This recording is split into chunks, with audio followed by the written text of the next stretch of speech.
परमपिता परमेश्वर, हम आपका हृदय से धन्यवाद करते हैं और हमारा हृदय धन्यवाद से भरा हुआ है, क्योंकि प्रभु हमें आपकी उपस्थिति में उपस्थित होने का अवसर मिला है।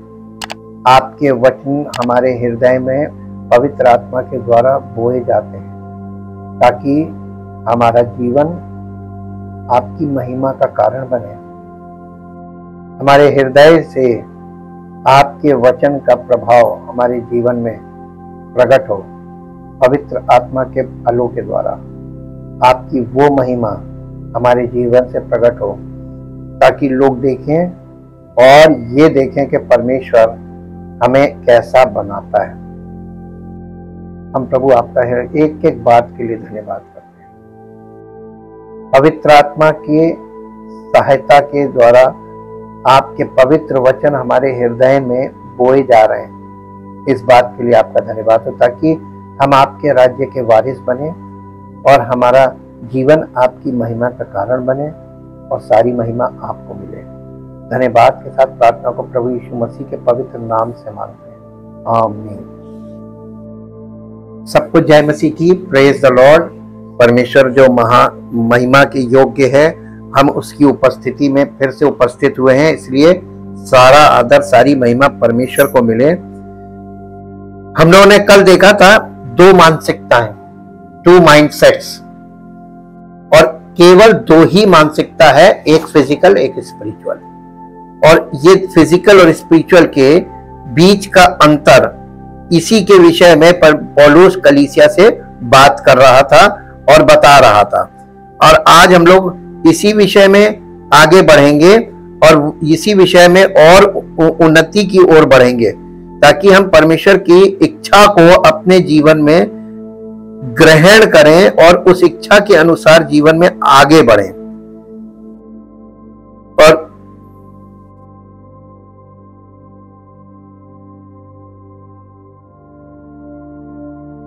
आत्मा की चीजें, पौलुस ने कहा शारीरिक मनुष्य शारीरिक बातों में, शारीरिक चीजों में मन लगाता है और आध्यात्मिक व्यक्ति आत्मा की बातों में मन लगाता है। ये आत्मा की बातें, ये आत्मा की चीजें है क्या? ये वो चीजें हैं जो परमेश्वर की हैं, जैसे कि परमेश्वर का राज्य, परमेश्वर का पुत्र, परमेश्वर का वचन, परमेश्वर का सत्य और परमेश्वर की इच्छा। ये है आत्मा की बातें। इनमें मन लोग नहीं लगा रहे। हम जो आत्मा के अनुसार हैं, उनकी मानसिकता उन लोगों से बिल्कुल अलग है जो शारीरिक है। हम दुनिया को अलग अलग देखते हैं और हमारे अलग अलग स्नेह और इच्छाएं हैं। इससे अधिक विरोधाभास नहीं हो सकता। पहले हम शरीर की चीजें चाहते थे, अब हम आत्मा की चीजें चाहते हैं। ये चाहत बदल जाती है। बॉर्न अगेन होने का मतलब है जब आपकी इच्छा बदल जाए। शारीरिक बातों की इच्छा खत्म होके आत्मिक बातों की इच्छा आपके अंदर काम करने लगे, तब समझिएगा हम बॉर्न अगेन हो गए। और वो व्यक्ति जो बॉर्न अगेन हो जाता है, आत्मिक बातों की इच्छा करने लगता है, उसका ज्यादा समय फिर किन बातों में रहेगा? आत्मिक बातों में। तो फिर वो शारीरिक बातों से दूर हो गया, अपने आप ही अंदर से इच्छा बदल देता परमेश्वर। और यही पवित्र आत्मा का कार्य है।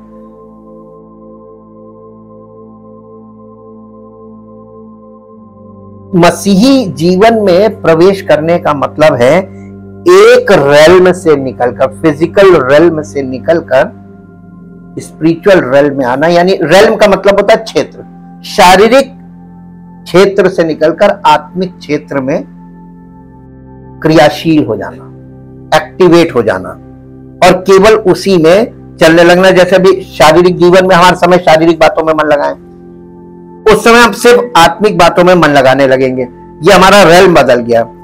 अब हम पुराने दायरे में नहीं रहते, हम एक पैर अंदर और एक पैर बाहर नहीं रख सकते। ये पौलुस कलीसिया को बता रहा था कि तुम ये सोचो कि तुम शारीरिक सांसारिक जीवन में, शारीरिक जीवन में एक पैर रख लो और एक पैर आत्मिक जीवन में रख लो, नहीं चलेगा। 50-50 हमने बहुत पहले आपको बता दिया था। आधा इधर आधा उधर, ये आधा मन इधर आधा मन उधर कभी एक्सेप्टेबल है ही नहीं। परमेश्वर को हमारा पूरा मन चाहिए। इसीलिए देखिए आप, परमेश्वर इजराइलियों से बार बार कह रहा संपूर्ण मन से, संपूर्ण मन से। क्या इजरायली सफल हो गए थे संपूर्ण मन से परमेश्वर पर विश्वास करने में, संपूर्ण मन से परमेश्वर की इच्छा को अपने जीवन में ग्रहण करने में? नहीं थे। जब कोई चीज 50-50 हो गई, यही रिलीजन है। रिलीजन में क्या चीज है? 50-50 है। एक पैर आपका संसार में है और दूसरा धर्म में। ना इधर पूरे हैं ना इधर पूरे हैं, यही खिचड़ी बन गई। और इसमें एक्सटर्नलिज्म है, रिलीजन में एक्सटर्नलिज्म। हिपोक्रेट, जो यीशु मसीह ने कहा कि पाखंडी जिसको बोलते हैं, पाखंडी की सरल परिभाषा आपको मालूम है? नहीं, बहुत सरल। एक्टर, एक्टिंग करने वाला। स्टेज पर जो एक्टर्स होते हैं, जो हमारे अभिनेता लोग होते हैं, वो कितनी खूबसूरती से रोने के सीन में ऐसा रोएंगे कि पब्लिक बैठे बैठे रोने लगेगी। हंसने को ऐसा हंसेंगे कि पब्लिक हंसते हंसते लौट जाएगी। एक्टर। हम अपने जीवन में, शारीरिक जीवन में जब होते हैं तब हम एक्टर होते हैं। एक्टर का मतलब एक्टिंग करने वाला। हृदय से उस चीज को नहीं करते हैं, हम एक्टिंग करते हैं। इसी को पाखंड बोलते हैं। पाखंडी का मतलब है एक्टिंग, एक्टर। अब जब दुनिया में देखिए, न्यूज पर ये वर्ड बहुत यूज किया जा रहा है आजकल, हिपोक्रेसी। हिपोक्रेसी, हिपोक्रेसी क्या है कि दुनिया के बड़े बड़े शासक बोल कुछ रहे हैं और कर कुछ रहे हैं। पॉलिसी का मतलब यही होता है कि उन्होंने बोला कुछ और उसको नीति में एक ऐसी नीति बनाई कि उस चीज को जो कहा था उसको, उसका स्वरूप बदल दिया। जैसे एक एग्जांपल बताएं, उनको कहेंगे कि हम लोगों को ये चीज देंगे, लेकिन जब देने की बारी आएगी तो उसमें शर्तें लागू हो जाएंगी कि इसको मिलेगा, इसको नहीं मिलेगा, ऐसों को मिलेगा, ऐसों को नहीं मिलेगा। उसी में सब छटनी हो जाती है। ये हिपोक्रेसी है। इसी को हिपोक्रेसी बोलते हैं, बोलना कुछ और करना कुछ। ये संसार में और ज्यादा डेवलप होगी, जिसके कारण झगड़े हो रहे हैं। पॉलिटिकल अनरेस्ट आप देख रहे हैं, जो राजनीतिक तरीके से हर दुनिया के हर देश में बहुत भयानक पॉलिटिकल अनरेस्ट चल रहा है। ये इसलिए क्योंकि इंसान के स्वभाव को देखिए, हिपोक्रेसी में आ गया। बोलता कुछ है, करता कुछ है, सोचता कुछ है, बोलता कुछ है, करता कुछ है। 3 पार्ट हो गए। और इसीलिए मसीही जीवन में ये चीजों को परमेश्वर पहले ही डील करके किनारे कर देता है।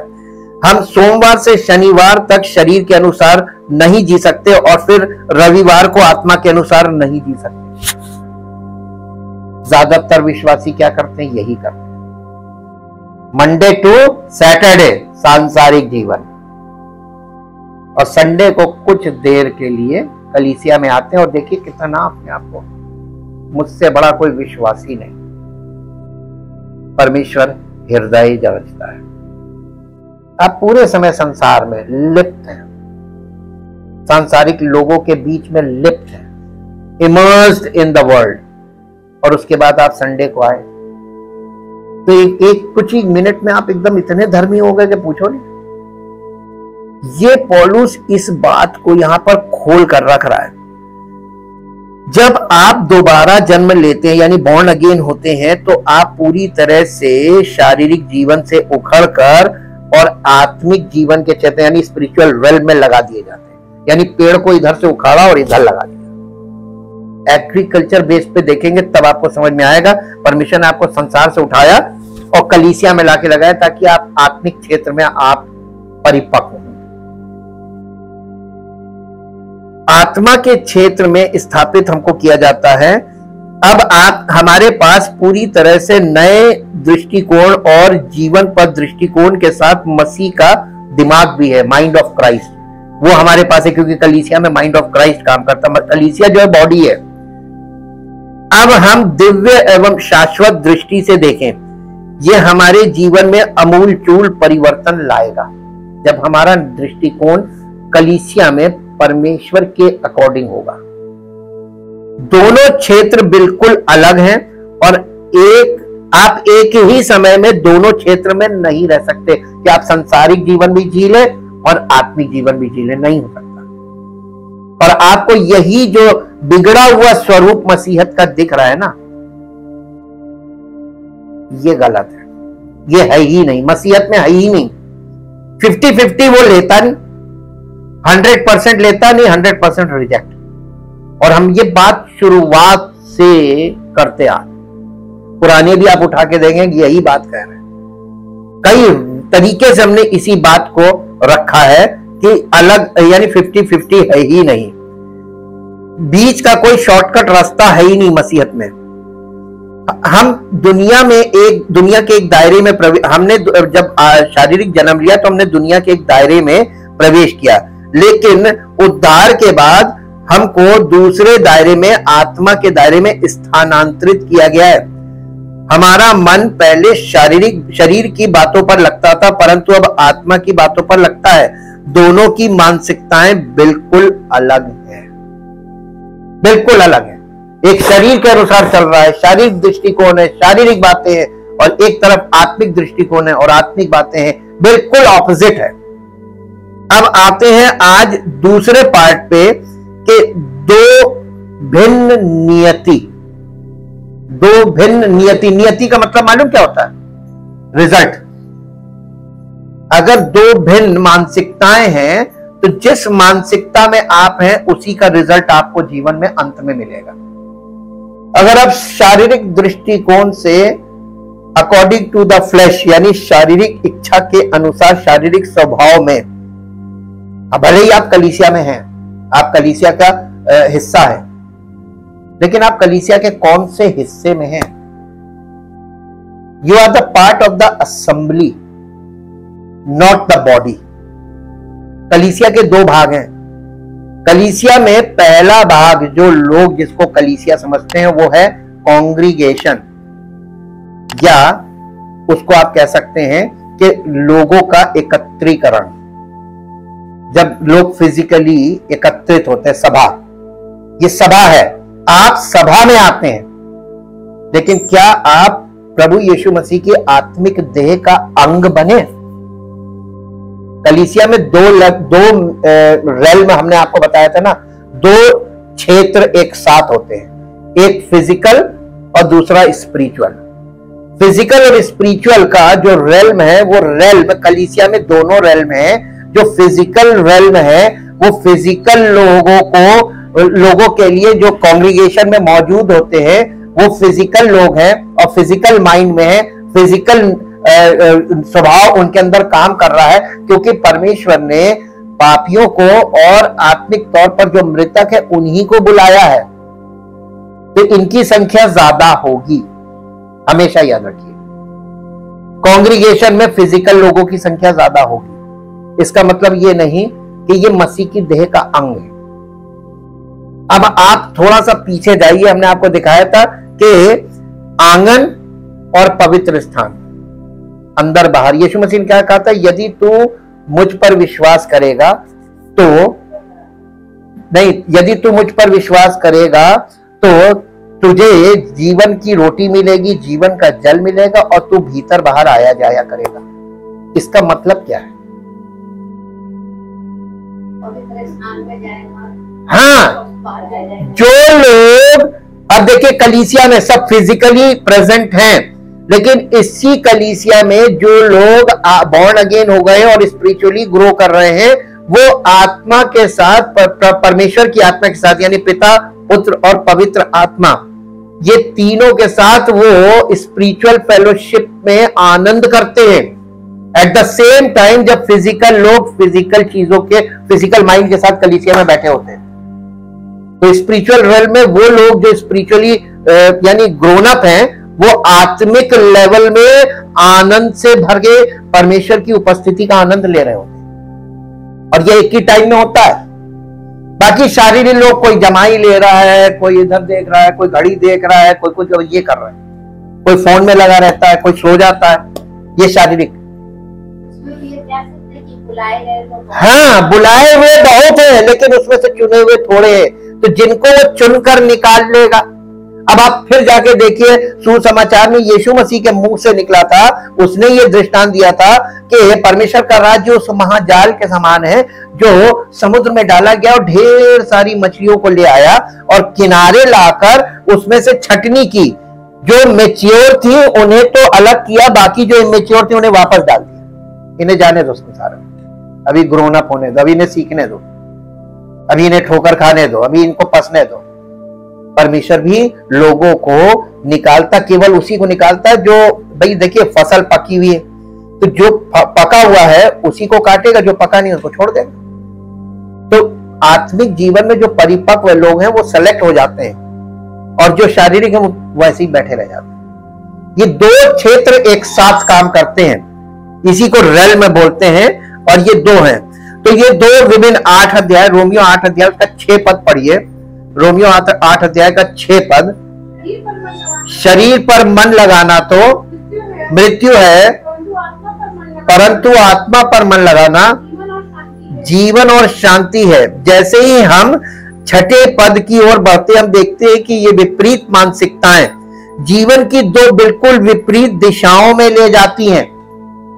जो शरीर पर मन लगा रहा है वो कहां जा रहा है? नीति वचन में एक बात लिखी हुई है, मेरे साथ निकाल के पढ़ेंगे नीति वचन की पुस्तक। देखिए बाइबल में ऐसी कोई चीज नहीं है जो ना दी हो, ऐसी कोई चीज नहीं। जीवन के हर सवाल का जवाब बाइबल में है, हर सवाल का, और हर बात बाइबल में स्पष्ट की गई है। अगर आप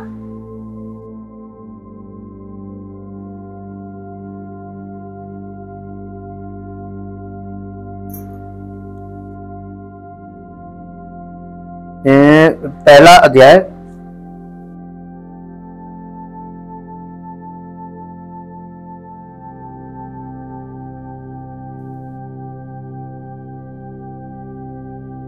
ये पढ़ने वाला जिससे वे नीति वचन का दृष्टांत, अध्याय 1 उसका पहले अध्याय का 31 पद पढ़िए। इसलिए वे अपनी करनी का फल आप भोगेंगे। करनी कैसे, यानी कर्म कैसे करते हैं? शरीर से। ये शरीर, शारीरिक जीवन में कर्म ही तो कर रहे हैं लोग। और एक थ्योरी चलती है हमारे देश में तो बहुत फेमस, कर्मा। कर्मा का मतलब कर्म। कर्म के आधार पर आप अपने फैसला खुद करके बैठे हुए हैं कि जैसी करनी वैसी भरनी। तो आप ये बताइए, आप अपने कर्मों को कैसे बदल सकते हैं? आपकी सोच बदलेगी तभी कर्म बदलेंगे। तो सोच कैसे बदलेगी? लेके तो खड़े हुए ऐसा पॉइंट जिसका कोई इनके पास आधार है ही नहीं, और ये किसी रिलीजन में नहीं। रिलीजन फेल है यहां पर, क्योंकि रिलीजन फिजिकल पार्ट में, वहां स्पिरिचुअल है ही नहीं। स्पिरिचुअल का मतलब होता है आत्मा के, जो हमारी मरी हुई आत्मा, उसमें पहले वो जीवन देगा, उसको जीवित करेगा, और उस आत्मा को जीवित होगी, फिर उसके बाद वो परिपक्व होगी, और तब आत्मा की बातें, आत्मा उस जीवन से आत्मिक चीजें प्रकट होगी। तो प्रगटीकरण होगा ही नहीं, क्योंकि आत्मा को जीवन कौन दे सकता है? केवल एक ही है, जीवित तो सच्चा परमेश्वर।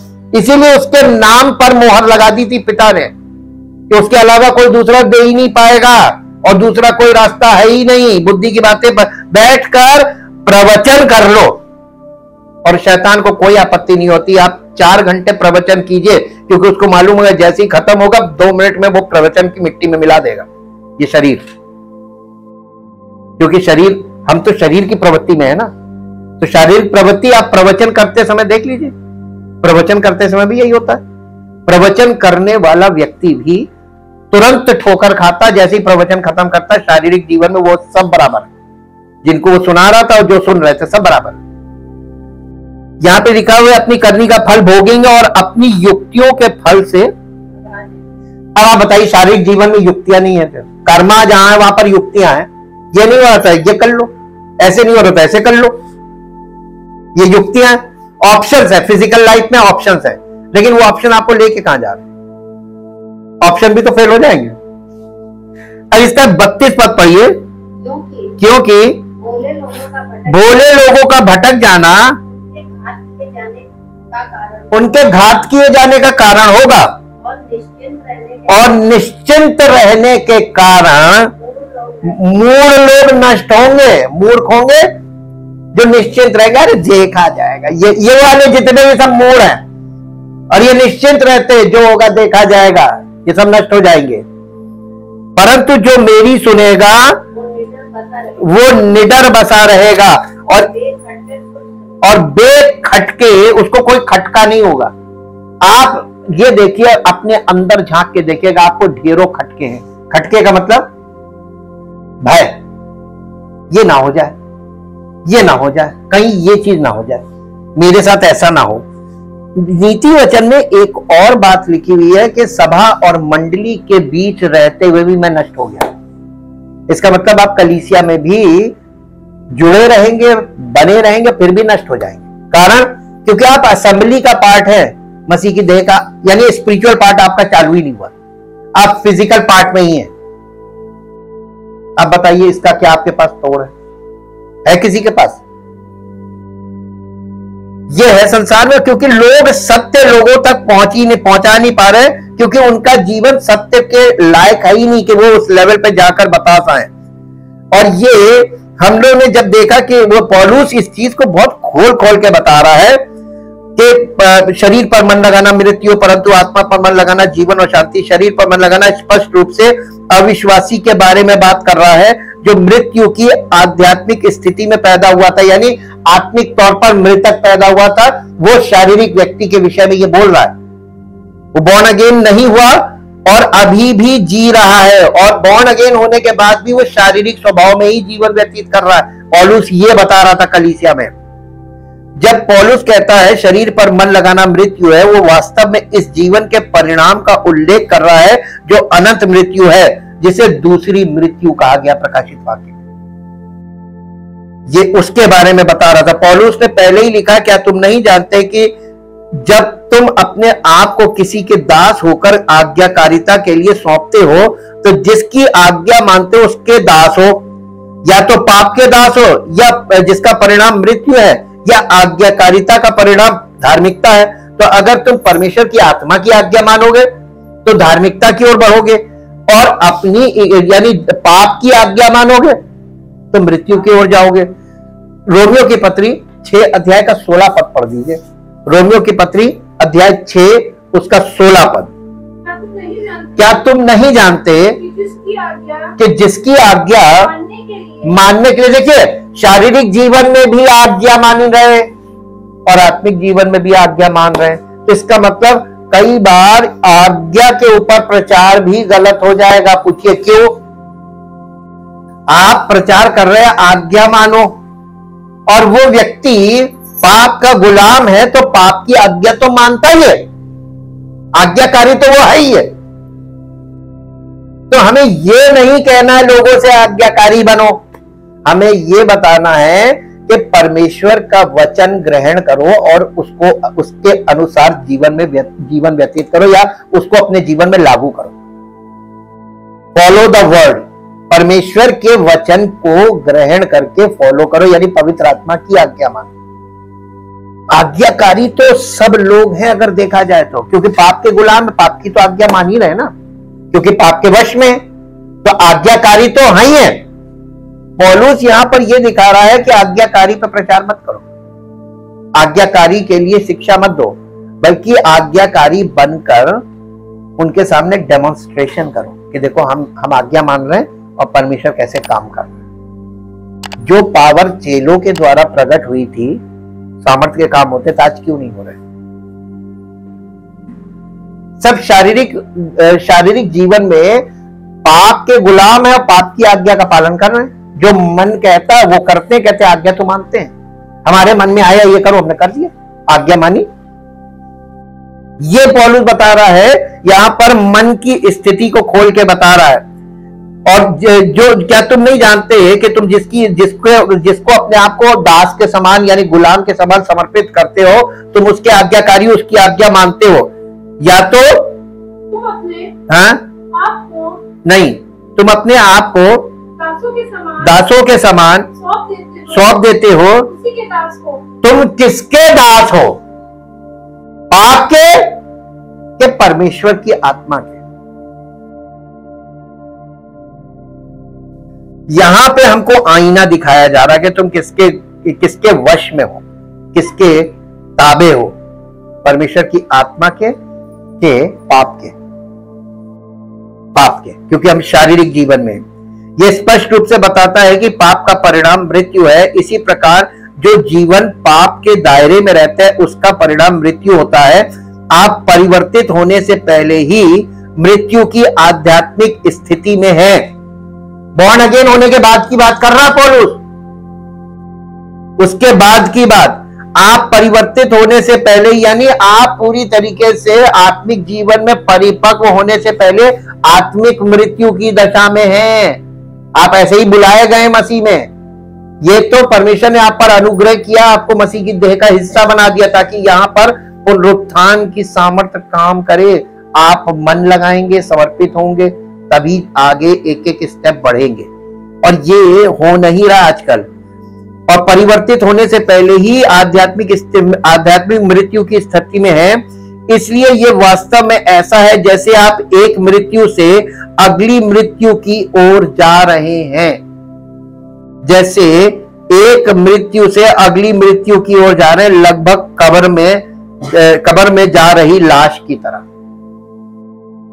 शव घर में रखा है, ये डेड बॉडी है, लेकिन जब वो ग्रेव में चली जाती है तो वह अनंत मृत्यु में चली गई।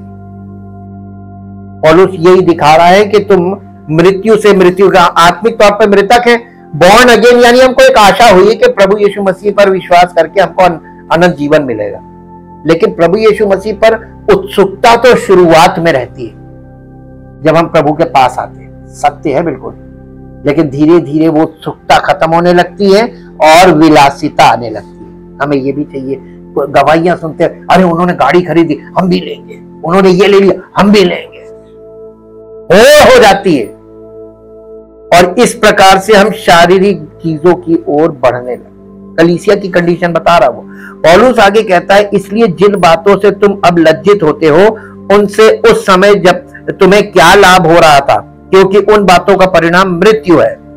ये रोमियो की पत्री 6 अध्याय का 21 पद है।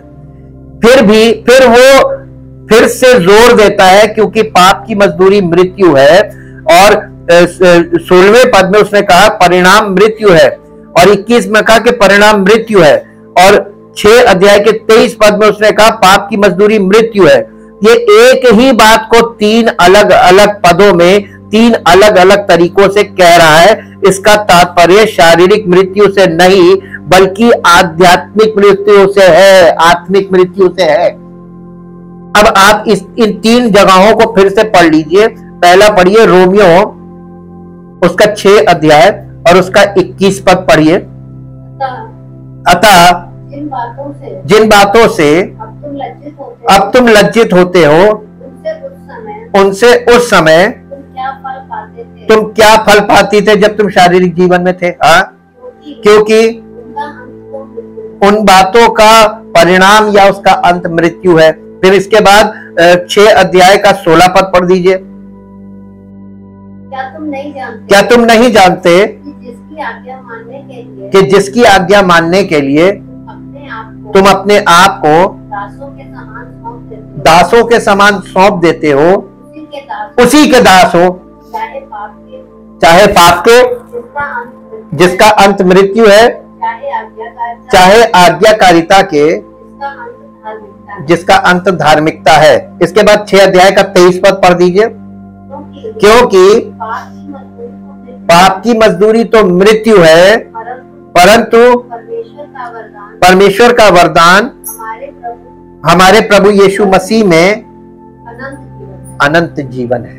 अब देखिए इसमें 3 जगह उसने परिणाम दिखाया, मृत्यु है, मृत्यु है। ये कौन सी मृत्यु की बात कर रहा है?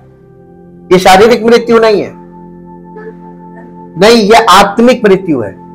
आत्मिक मृत्यु में थे, बॉर्न अगेन हुए, और आत्मिक पवित्र आत्मा की अगुवाई में ना चलने के कारण फिर से स्पिरिचुअली डेड हो गए, फिर से डेड हो गए। अब आप कहेंगे कैसे डेड हो गए? प्रभु यीशु मसीह ने लाजर को जिला दिया था, हाँ के ना? उसके बाद लाजर पूरा जिंदा रहा, फिर मर गया। हम सब लाजर के समान है। उस दृष्टांत पे यीशु मसीह ने यही दिखाया था, मैं जीवन तो मैं दे दूंगा, जीवित तो मैं कर दूंगा, लेकिन वो इस जीवन को कैसे बनाए रखेगा, एक दिन शारीरिक मृत्यु तो होनी है, और शारीरिक मृत्यु के बाद आपका जीवन जो है वो कंटिन्यू करेगा अनंत जीवन तक। तो उसने उसको यानी पुनरुत्थान तो दे दिया उसने, तभी तो कहा पुनरुत्थान और जीवन मैं हूं। तो पुनरुत्थान तो हुआ लेकिन दोबारा मर गया। जितने लोग यीशु मसीह को छोड़ के, जितने लोगों को पुराने नियम से लेकर नए नियम तक जितने लोग मरे और उनको जीवित किया गया, ये सिर्फ इस बात को दिखाया जा रहा है कि परमेश्वर जीवित तो कर सकता है, आपका पुनरुत्थान तो कर सकता है, लेकिन जीवन कंटिन्यू तो आपको रखना है ना। तो आपने जीवन कंटिन्यू किया ही नहीं, आप फिजिकल रेल्म में लगे रहे, शारीरिक बातों में लगे रहे। आपका जीवन में, आत्मिक जीवन में रुझान था ही नहीं, तो ये फिर से स्पिरिचुअली डेड होगा। ये पौलुस ने दिखा दिया। अब देखिए, क्योंकि बहुत दिन तक आप, परमेश्वर ने गारंटी दी है और इसलिए वो गारंटी ले रहा है। अगर जमानत ली, आप जमानत पे बाहर आए हैं, और अगर आपने अपना जीवन ठीक नहीं किया, अपने को चेक नहीं किया, आपसे फिर से गलती हुई, वही पाप हुआ, अपराध हुआ, दोबारा अंदर जाएंगे, जमानत जब्त वो हटा लेगा, अपनी जमानत ले लेगा, नहीं हम नहीं लेते। यही दिखा रहा है। हम लोग सब मसीही जीवन में जमानत पे हैं। किसने ली है? यीशु मसीह ने ली। और जमानत वो ये आपके लाइफ जीवन शैली को देकर नहीं, ये तो 20 साल 80 साल भी ये कलीसिया में रहेगा तो ये उद्धार की, तो ये आत्मिक, इसके अंदर आत्मिक रुझान है ही नहीं, तो वो स्पिरिचुअली डेड हो जाएंगे, जिनमें आशा नहीं है। परमेश्वर भी तो काम कर रहा है ना। और इसीलिए इसका तात्पर्य शारीरिक मृत्यु से नहीं बल्कि आध्यात्मिक मृत्यु, ये शाश्वत मृत्यु, शाश्वत विनाश, शाश्वत निंदा है। इसकी मानसिकता शरीर के अनुसार है, वो अनंत मृत्यु को प्राप्त होगा। शारीरिक जीवन वालों के लिए यही एक कठिन बात है और यही एक खतरनाक बात है। और मसीह में आकर भी शारीरिक जीवन, इजराइलियों को देखिए, मिस्र से निकाल दिया, लाल समुद्र पार करा के जमीन बदल दी, राज्य बदल दिया, जगह बदल गई। अब उनके अंदर से मिस्र नहीं निकला। क्या प्रॉब्लम थी रास्ते में? जंगल में क्या हुआ था? मिस्र उनके अंदर भरा हुआ था। संसार से निकाल कर हमें लेके आ रहा है मसीह में, और हम कलीसिया में तो आ गए, लेकिन संसार हमारे अंदर भरा हुआ है। तो कलीसिया के अंदर सांसारिक चीजें, आज देखिए कितना वर्ल्ड इन द चर्च, सांसारिकता कितनी कलीसिया में बढ़ गई, और आत्मिकता जीरो, स्पिरिचुअलिटी खत्म, वचन का लेवल खत्म हो गया, वचन का समय घट गया, गीत संगीत प्रदर्शन का समय चल रहा है। यही तो वर्ल्ड है, सांसारिकता है पूरी।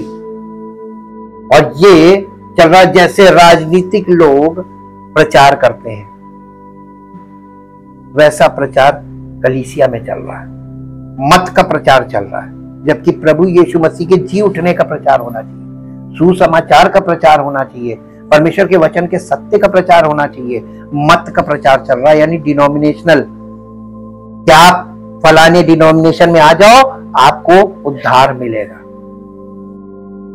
राजनीतिक पार्टियां भी तो कह रही हैं आप मेरी पार्टी को वोट दो तो ये मिलेगा, तो आपको उद्धार किसी डिनोमिनेशन में को ज्वाइन करने से मिलेगा कि प्रभु यीशु मसीह पर विश्वास करके आपको उद्धार प्राप्त हो। क्या चल रहा है? ये संसार आ गया, संसार में लालची तो है, संसार में संसारिक बातें, जीवन और शांति। रोमियो की पत्री 8 अध्याय का 6 पद पढ़िए। शरीर पर मन लगाना तो मृत्यु है, परंतु आत्मा पर मन लगाना जीवन और शांति है। ये जो दूसरा भाग है 6 अध्याय का दूसरा भाग पूर्ण विरोधाभास है। ये सच्चे विश्वासियों को संदर्भित करता है जिनका नया जन्म हुआ है। पौलुस लिखते हैं परंतु आत्मा पर मन लगाना ही जीवन और शांति है। ये यीशु मसीह में हर सच्चे विश्वासी का वर्णन करता है जिनका नया जन्म हुआ है। उनकी मानसिकता बिल्कुल उलट गई, उनके जीवन में पूर्ण बदलाव आया है, जिससे उनका मन अब आत्मा और आत्मा की चीजों पर केंद्रित हो गया है। परिणाम मृत्यु के बिल्कुल विपरीत है। ये जीवन और शांति है। ये जीवन आने वाले युग में अनंत जीवन को संदर्भित करता है। जो व्यक्ति ईश्वर का होता है उसके लिए आगे एक बिल्कुल अलग नियति होती है। और शांति का तात्पर्य ईश्वर की शांति से नहीं है जो व्यक्ति परक है, बल्कि ईश्वर के साथ शांति से, यानी मेल मिलाप से, परमेश्वर के साथ हमारा संबंध हो गया है जो उद्देश्य पूर्ण है। अगले पद में आप एक विपरीत शब्द शत्रुता पूर्ण देखेंगे। इसका अर्थ है ईश्वर से शत्रुता, ईश्वर से युद्ध करना। लेकिन छठे पद में शांति शत्रुता के विपरीत को संदर्भित करता है। ये ईश्वर से शत्रुता करने के विपरीत है जिनका मन आत्मा पर केंद्रित है। वे अब परमेश्वर के साथ शांति में हैं क्योंकि प्रभु यीशु मसीह के क्रूस के माध्यम से उनका परमेश्वर के साथ मेल हो गया है। ये शांति ईश्वर के साथ मेल मिलाप और स्वीकृति की शाश्वत स्थिति को संदर्भित करती है। रोमियो की पत्री 5 अध्याय उसका पहला पद पढ़ दीजिए। 5 अध्याय का पहला पद रोमियो। अतः जब हम विश्वास से धर्मी ठहरे तो अपने प्रभु यीशु मसीह के द्वारा परमेश्वर के साथ क्या रखें? मेल रखे का मतलब क्या है? अपना अच्छा संबंध बनाए। Develop your relationship with God, God the Father, God the Son and God the Holy Spirit. पवित्र आत्मा पिता और पुत्र से हमारे संबंधों को सही करने में हमारी सहायता करने के लिए भेजा गया, इसलिए भेजा गया। एक छोटा बच्चा आप देखिए जो नासमझ होता है और जब थोड़ा समझदार भी हो जाता है तब भी वो अपने पापा के खिलाफ भी कभी कभी हो जाता है। नहीं पापा ने हमको ये चीज नहीं दी, हो जाता है ना। तो घर के जो दूसरे बड़े सदस्य लोग होते हैं वो उसको काउंसिल करते, नहीं पापा तुमको देगा, अभी मना कर रहा क्योंकि तुमने हुक्म नहीं माना, पहले तुम हुक्म मानो तो पापा तुमको ये चीज देगा। वही काम तो पवित्र आत्मा करता है। हम परमेश्वर से जिद कर रहे हैं छोटे बच्चे की तरह, हमें ये चाहिए और नहीं मिला, अरे नहीं कुछ नहीं देता नहीं। तो पवित्र आत्मा हमको वचन के द्वारा यही सिखाता है कि अभी नहीं देगा। कुछ चीजें तुरंत मिलनी है जो आवश्यक होंगी, आवश्यकताओं को पूरा करेगा। कुछ चीजें आपको विश्वास करके विश्वास में ग्रो करने पर प्राप्त होगी, विश्वास के आधार पे। तो आपका विश्वास बढ़ेगा तो बड़ी चीजें आपको खुद ही मिल जाएंगी। आप विश्वास में ग्रो ना पाओगे तब आप, इसीलिए गलातियों में लिखा है वारिस जब तक नाबालिग है तब उसमें और उस घर के गुलाम में कोई अंतर नहीं, क्योंकि वो बड़ों के कंट्रोल में रहता है। मसीही जीवन में जब तक आप बॉर्न अगेन से और फुली मैच्योर नहीं होते तब तक आप कंट्रोल में रखे गए, है ना, सेवक के द्वारा पवित्र आत्मा के कंट्रोल में है। तो आपको गाइडेंस के लिए ये रखा गया ताकि आप जब तक फुली मैच्योर ना हो तब तक आपको बंधन में रहना है। ये परमेश्वर का तरीका है। और इसीलिए विश्वास से न्याय संगत होने के कारण हमारे प्रभु यीशु मसीह के माध्यम से परमेश्वर के साथ शांति है, यानी मेल मिलाप है। न्यायोचित ठहराए जाने से पहले आपके पास क्या था? ईश्वर के साथ शांति के बिल्कुल विपरीत। आप परमेश्वर के प्रति शत्रुता पूर्ण थे, उसके साथ युद्ध में थे और परमेश्वर आपके साथ युद्ध में था। आप परमेश्वर के क्रोध के अधीन थे। रोमियो की पत्री उसका पहला अध्याय उसका 18 पद पढ़ दीजिए। एक ही पुस्तक के पहले अध्याय में देख लीजिए पौलुस शुरू कहां से कर रहा है। परमेश्वर का क्रोध तो उन लोगों की सारी भक्ति, जिसे शारीरिक भक्ति कहते हैं, इसको परमेश्वर का वचन कहता अभक्ति। शारीरिक भक्ति ही अभक्ति है। सारी अभक्ति और अधर्म पर, यानी शारीरिक सेल्फ राइचियसनेस ये अधर्म है। और अधर्म पर किसका क्रोध? परमेश्वर का क्रोध ऐसे लोगों पर होता है जो अपनी भक्ति कर रहे हैं और अपनी स्वधार्मिकता में है। परमेश्वर का क्रोध प्रकट होता है स्वर्ग से जी, जो सत्य को अधर्म से दबाए रखते हैं, इसलिए कि परमेश्वर के विषय का ज्ञान उनके मनों में प्रकट है, परमेश्वर ने खुद प्रकट किया है, विवेक दिया है, और विवेक आपको बताएगा कि नहीं ये जो कर रहे हो गलत है। यही पाखंड हो जाता है, और ये लोग दुनिया में सब कर रहे हैं। और पौलुस यहीं से हमको दिखा रहा है कि हम जब बॉर्न अगेन से पहले हम परमेश्वर का क्रोध में थे, हम क्रोध के संतान थे।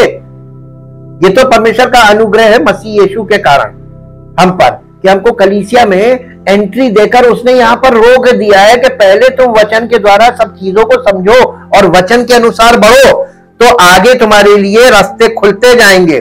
हमें याद दिलाता है ये 18वां पद पहले अध्याय का, परमेश्वर का क्रोध मनुष्यों की सारी अभक्ति और अधर्म के विरुद्ध स्वर्ग से प्रकट होता है।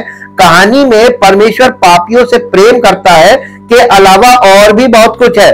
परमेश्वर पापियों पर भी क्रोधित है और उसका क्रोध हर अविश्वासी पर रहता है। जब हम मसीह में विश्वास करते हैं तो हम अब ईश्वर के साथ युद्ध में नहीं हैं, और वो अब हमारे साथ युद्ध में नहीं है। हम परमेश्वर के साथ शांति की स्थिति में प्रवेश करते हैं, और परमेश्वर हमारे साथ शांति में है, क्योंकि परमेश्वर का क्रोध प्रभु यीशु मसीह के रक्त बलिदान से शांत हो गया है। तो मसीह में केवल आपको ये अनुग्रह हो रहा है कि अनुग्रह करके कि नहीं चलो इसको मौका दे दो, आगे देखते हैं। यही है जमानत। दो अलग अलग मानसिकताएं दो अलग अलग नियति की ओर ले जाती हैं। मृत्यु और जीवन से अधिक नाटकीय अंतर कोई नहीं हो सकता है। ये प्रकाश और अंधकार के बीच अंतर जैसा है। ये पूरी तरह से मेल मिलाप है।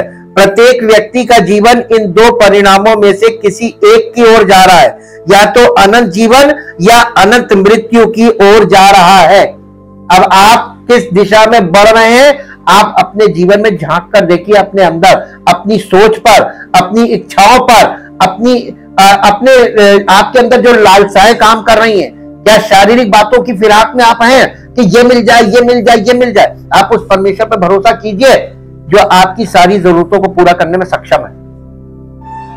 जिस दिन आप इतने में कामयाब हो गए, उसके आगे आपको कुछ नहीं करना, परमेश्वर करने लगेगा। यही तो विश्वास नहीं होता है कि वो करेगा। हम अपना प्रयास जारी रखें। ये शारीरिक व्यक्ति की पहचान है, कर्म। वो कर्मों में बिलीव करता है, और परमेश्वर कर्मों के से विपरीत बात कर रहा है। कर्मों से विपरीत बाइबल कर्म के खिलाफ बात करती है, और लोग कर्मों में फंसे हुए। ये शरीर जो है ये कर्मों पे टिका हुआ है। परमेश्वर कर्मों के आधार पर फैसला कर चुका है। हमारे कर्म ये थे, मृत्यु, और ये यीशु मसीह की मृत्यु के द्वारा हमें कर्मों से छुटकारा मिल गया। हम विश्वास से परमेश्वर तक पहुंच सकते हैं। कल हम लोग इसी का तीसरा भाग देखेंगे कि दो डिफरेंट नेचर, दो मानसिकताएं और दो डेस्टिनेशंस, दो रिजल्ट्स, अब दो डिफरेंट स्वभाव हम कल देखेंगे और इस विषय में आगे बढ़ेंगे। परम पिता परमेश्वर, हम आपका हृदय से धन्यवाद करते हैं आपके इकलौते पुत्र प्रभु यीशु मसीह के लिए, कि प्रभु जिस प्रकार का जीवन आज प्रत्येक मनुष्य जी रहा है, फिर शारीरिक जीवन में आत्मिक तौर से मृतक और पाप का गुलाम बना हुआ है, आपने अपने पुत्र पर पाप के विषय में न्याय किया, और जितना भयानक न्याय उसके जीवन में आपने किया, समस्त मानव जाति के पापों का न्याय आपने अपने पुत्र के ऊपर किया जो निष्पाप था। उसने हमारे पापों के कारण वो झेल लिया जो शायद कोई मनुष्य आज झेल नहीं सकता। इस मृत्यु को जो आपके इकलौते पुत्र प्रभु यीशु मसीह ने सही, इस मृत्यु को हम सह नहीं सकते पिता। इसलिए प्रभु, हम आपके आगे अपने आप को समर्पित करके ये कहना चाहते हैं कि हम अपना जीवन आपको समर्पित करते हैं, और उस न्याय के बदले में हम प्रभु अधर्मी हैं, पापी हैं, और पाप की कोई ऐसी लिमिट नहीं है जिसे हमने क्रॉस ना किया। शारीरिक रूप से हम सब पापी हैं, लेकिन यीशु मसीह की धार्मिकता के द्वारा हम आपके सामने धर्मी गिने जाते हैं, लेकिन हम है नहीं। पवित्र आत्मा जब तक हमें पाप की शक्ति को हमारे अंदर से तोड़कर हमें पूरी तरीके से परमेश्वर की आत्मा के वश में नहीं कर देता है, तब तक हम सब पाप के गुलामी में और उसके प्रकोप से पीड़ित रहते हैं। इसलिए प्रभु हम अपना समर्पण करते हैं और आपकी शरण में आए हैं। कलीसिया परमेश्वर की उपस्थिति का एकमात्र स्थान है जहां पर हम शरण लेते हैं, ताकि हम शरणार्थी बनकर परमेश्वर के राज्य की नागरिकता प्राप्त करें और उसकी इच्छा में आगे बढ़कर अनंत जीवन के वारिस बने, ताकि परमेश्वर की महिमा प्रकट हो, उसका नाम महिमा पाए। धन्यवाद के साथ इस प्रार्थना को प्रभु यीशु मसीह के नाम से मांगते हैं, आमीन। Praise the Lord.